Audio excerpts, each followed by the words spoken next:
আসসালামু আলাইকুম। বাংলাদেশের ক্রিকেট টিমের দিকে যখন আপনি তাকাবেন না, তখন বাংলাদেশের মানুষের মানসিক পরিস্থিতিটা বুঝে যাবেন কেমন। সেটা হলো, আপনি খেয়াল করবেন যে বাংলাদেশে সৌম্য সরকার যে প্লেয়ারটা ছিল, কিছুদিন খেলার পরে, ভালো খেলার পরে, তারপর কয়েকদিন পরে মোটা একটা স্বর্ণের চেইন লাগাল।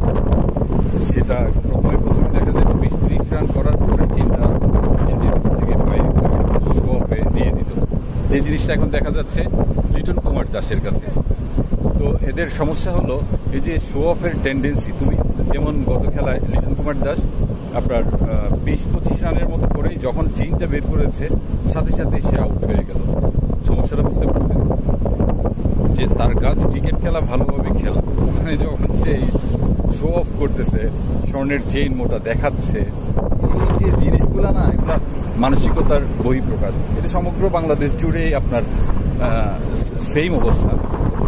সমগ্র বাংলাদেশ, শুধু আপনার বাংলাদেশ ক্রিকেট টিমের প্লেয়ারদের মানসিক অবস্থার কথা বলছি না, এটা বাংলাদেশের সব জায়গায়। তো এখন যদি পরিস্থিতি চলতে থাকে, আমাদের আসলে অবস্থা নিম্নগামী হওয়া ছাড়া কোনো উপায় নেই।